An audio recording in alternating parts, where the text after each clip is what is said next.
السلام عليكم. اليوم غنوجدوا الحريرة المغربية بأسهل طريقة وبخطوات بساط للمبتدئات. في كاميلة ولا كوكوس غادي نحتاجو ربع كاس ديال زيت الزيتون، بصله صغيرة اللي حكيتها في الحكاكة الصغيرة، 2 معالق كبار ديال القزبور والمعدنوس و2 معالق كبار ديال الكرافس اللي بطبيعة الحال طحناهم في الهاشوار. غادي نحك 4 ديال المطيشات في الحكاكة الرقيقة. وبالنسبه للتوابل غادي نضيف نص معلقه ديال الملحه، معلقه ديال الخرقوم، معلقه ديال السكنجبير ونص معلقه ديال البزار. غادي نضيفوا لهم جبانيه ديال الحمص، جبانيه مع مرات ديال العدس، ونص جبانيه ديال الجلبانه. تقدروا ديروا الفول، تقدروا تستغناو عليها، غير الحمص والعدس راهم كافيين.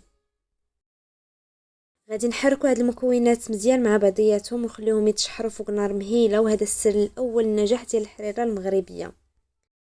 وهما كيتشحروا غادي نضيف لهم معلقه كبيره ديال معجون الطماطم ومعلقه صغيره ديال السمن، وهذا هو السر الثاني ديال البنه ديال الحريره المغربيه، هو السمن. ضروري ما تضيفوا ليه واحد المعلقه صغيره ديال السمن. مورا ما تشحروا لينا هاد المكونات مع بعضياتهم غادي نضيف لهم لتر ونصف ديال الماء اللي خاصو ضروري يكون سخون. غنخلطوا هاد المكونات مع بعضياتهم ونغطيو عليهم مده ديال 30 دقيقه حتى 40 دقيقه على حسب. الا كنتي دايرينه في الكوكوط راه غطيب دغيا، ماشي بحال كنا مطيبينه في الكاميله. راه ما دازت 35 دقيقه طليت على الحريره ديالي، خديت الحمص شفتو واش طايب، لقيتو طايب. غادي نضيف ليه في هذا الاثناء لتر ديال الماء اللي غيكون سخون، ضروري ما يكون الماء سخون.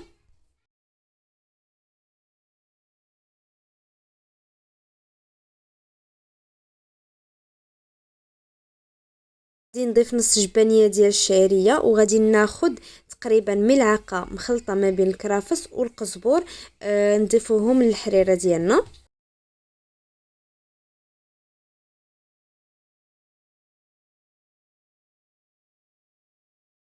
غادي ناخذ 2 كيسان ديال الماء، وغادي ندير معاهم 6 المعالق ديال الدقيق. غنخلطهم مزيان وغنبدا نخويهم في الحريره ديالي بخيط رقيق، ونبدا نحرك نخوي ونحرك نخوي ونحرك. للمبتدئات مع من كنهضر خاص يكون الخيط رقيق وبشويه، ونبدا نحرك. ما تخووش داك الدقيق دقه واحده.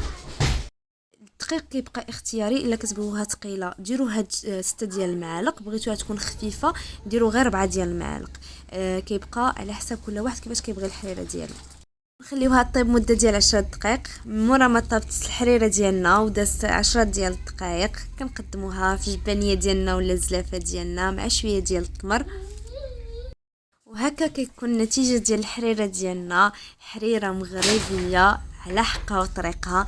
الى عجبكم الفيديو ما تنساوش تخليو ليا لايك، كومونتير زوين، بارطاجيوه الناس اللي كتبغيو، بصحه وراحه.